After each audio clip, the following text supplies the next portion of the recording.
My name is Patrick Gomede, and welcome to Bars on Show this evening. And I hope it will be a wonderful show this evening. And unfortunately, Hemin is not yet with me tonight. He's still on holiday. And I've guest. I'm just going to quickly introduce my guest just before I go into deep details what the show will be about this evening. So the lady sitting next to me on my right hand side is Doris. She is the school teacher at Dixie, and on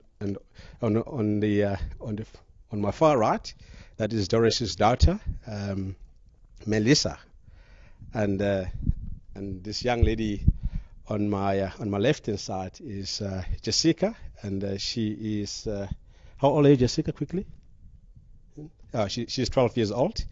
So basically, the topic for this evening, and we'll be talking. We're going to try and touch up on the various issues, and as how is the life in rural areas and the bush school, if they do any conservation or life environmental education at schools, and I'm going to be asking lots of questions to Doris this evening. That's why I've invited her, because she knows what is happening at the school. And since I've left school many years ago, I can't even remember when I left school. So Doris, just a quick one. And how long have you been a teacher for? Yeah, I've been a teacher for 16 years now. Okay, sweet. And what is the name of your school? Yeah, our school's name is Hananani. It's a primary school. Yeah, it's Hananani Primary School. Okay. Hananani, is there a meaning of the word Hananani? Yeah. Hananani means to give each other. So we are giving each other we are giving the learners education. So Hananani means to give. Yeah. Okay, fantastic. And how many learners do you have at your school? We're having 153 learners.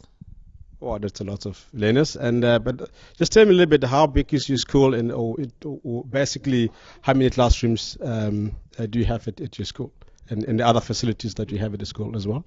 Okay, we are having classes from grade R 1, 2, 3 up to grade 7. So the grade 1 and 2s are combined in one classroom because of the shortage of classrooms and the shortage of educators. So grade 3, 4, they are using their own classes. So grade 5, grade 6 and 7 are also combined in one classroom. So we are only having 4 classrooms, and the grade R's are using a kitchen. So we have got no classrooms there. So 2 classes are combined. Yeah. Okay, but with the shortage of the classroom, do you find it very difficult for you as an educator to teach the kids, or how do you deal with the situation like that? Yeah, I think when it comes to the grade 1 and 2s, it's very difficult because it is their first time of schooling. So the grade 1s must have a single teacher who is concentrating on them. They have to learn thoroughly. So if they are combined in one classroom, the educator is supposed to teach grade 1s for 6 months, and after that they concentrate to the grade 2s because they must go to grade 3. So I think the learning there is not effective. They are not learning in a good way. Okay, and how many subjects do you normally teach in a day? And again, when does the school start and ends in a day? Yeah, our school starts at 7:30, 7:30 to 2:30. So they are only having a 45 minutes break between. So after that, they go home at 2:30. Okay, and how many subjects do you cover a day? As I understand that you have got a schedule of classroom and some kids have to learn in one classroom. You said one classroom is combined, which in other words means like two different grades that are in the one classroom. Is that correct? Yeah, yeah. So in the foundation phase, we are having foundation phase is grade R to grade 3. So we're teaching 3 learning areas, which is numeracy, literacy, and life skills. So in grade 3, we are starting to add another language, which is English. So in grade 3, they are learning 4 learning areas. So in the other grades, from grade 5 to grade 7, it's 8 learning areas. Oh, that sounds fantastic. And you can just tell me a little bit here, how old is the school and when it was built and where it's situated in relation to the village itself. Yeah, the school was built in 1983. A businessman at Hluvukani built 2 classrooms. So in 2003, the government built 2 classrooms. So the old classrooms are now very old for the learners to use, but they are using it, but we are having some beds there. So it's very old. Yeah, it's very old. It's very old. And do you have any facilities at school, or do you do any sports or that sort of thing? Yeah. We are having netball and soccer. Our learners are going to other schools to play netball and soccer. So we are also having some traditional dance where we come together with other schools and they dance. We usually dance Muchongolo. It's a name of a traditional dance which we are doing there, and Makwai. So they are competing with other schools. So last year we were fortunate because we obtained position 1 in Makwai. Oh, that's fantastic.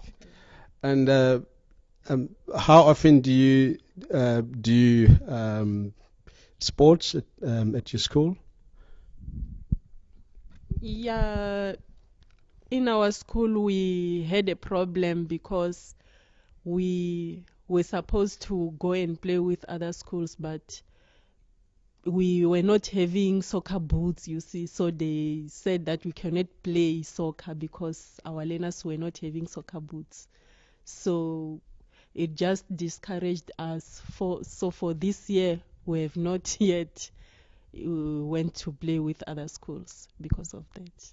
Ah, fantastic. And I've been to school fairly recently. So there's a new building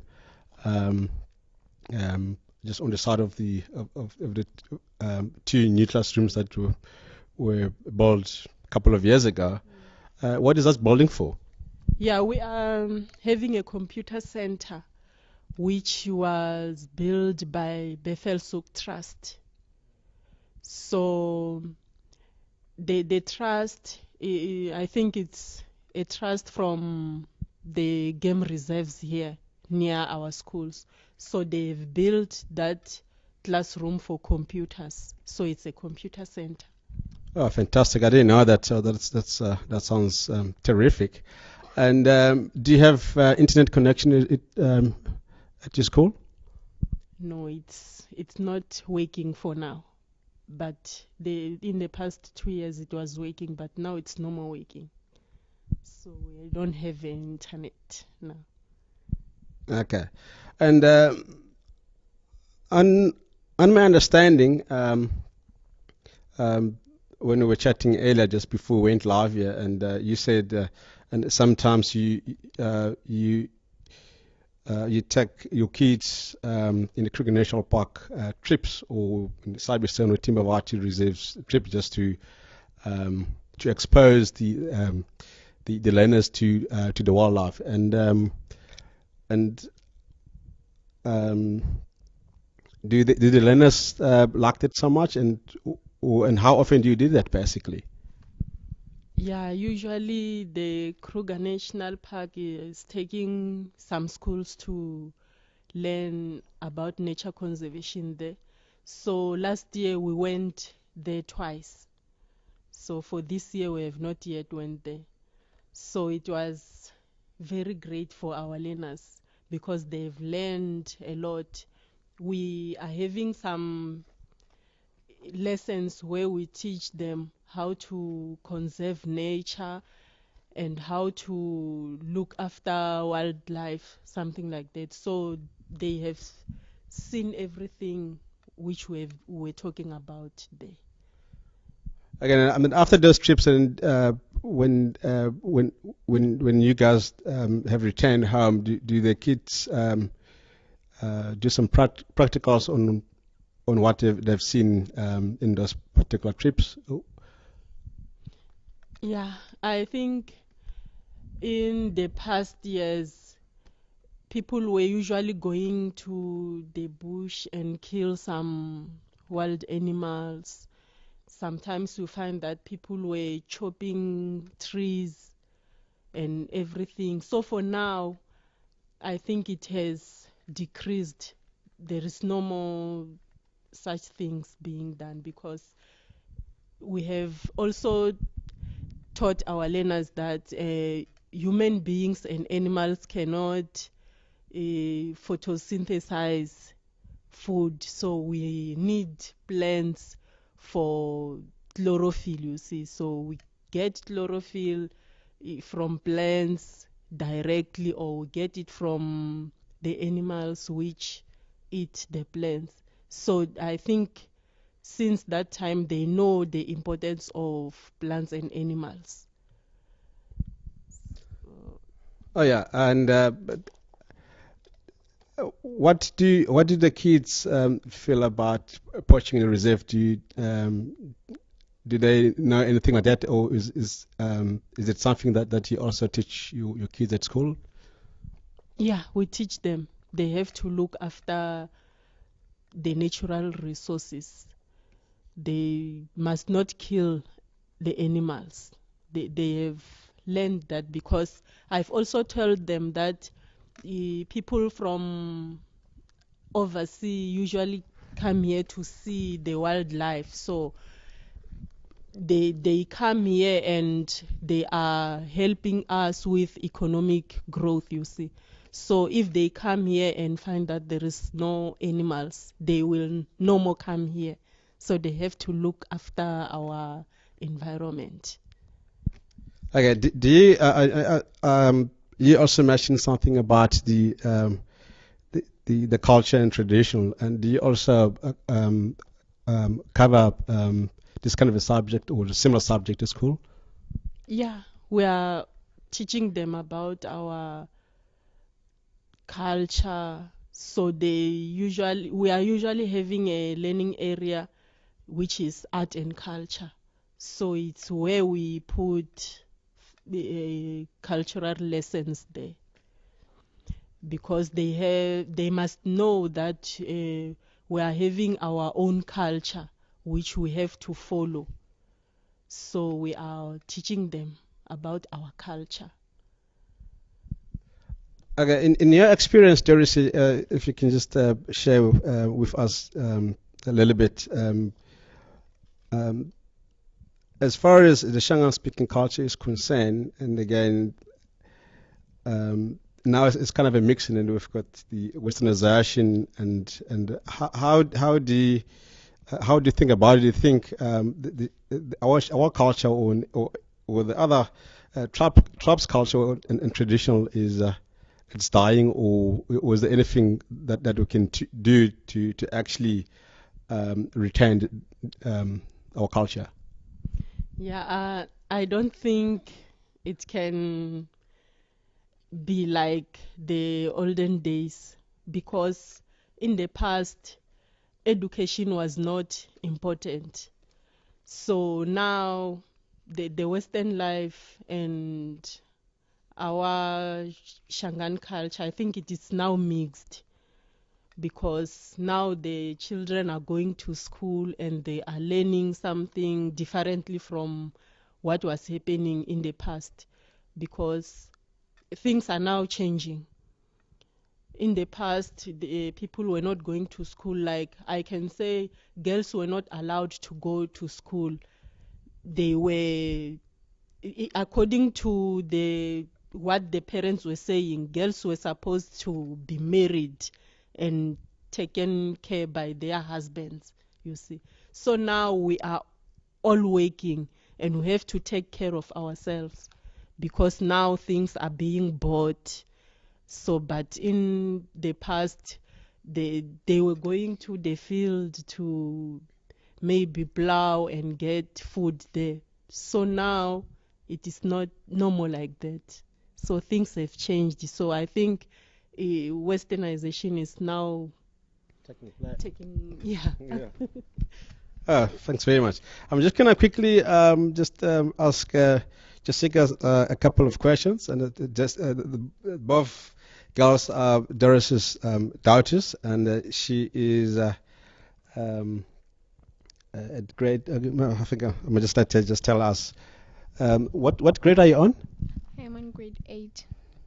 So grade 8 is standard what? Because I mean, during my time we didn't have grades and we had standard. So what standard is that? Standard 6. Oh, fantastic! And you told me that you're 12 years old, and I don't know what I can actually ask you, but what goals would you like to achieve in the future? I would like to achieve to be a doctor. Is it fantastic? Are you good in biology? Yes. How about mathematics and physics? Not very good. So obviously you can't be a doctor if you aren't good in your physics and mathematics. But yeah, I'm not entirely sure about how or what kind of subjects that you need to do at school to be able to be a doctor. And do you have any challenges in your life in time being? Yes. I live at Dixie and learn at Dixie, and I wish to go to a boarding school in order to see what's happening at urban places.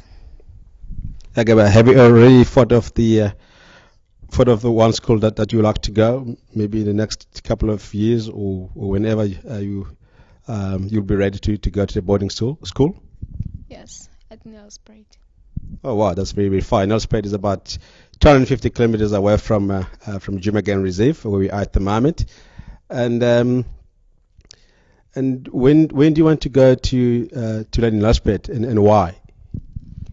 I want to go to Nelspruit even next year because I want to learn many things. I want to learn many things, and I want to be more intelligent.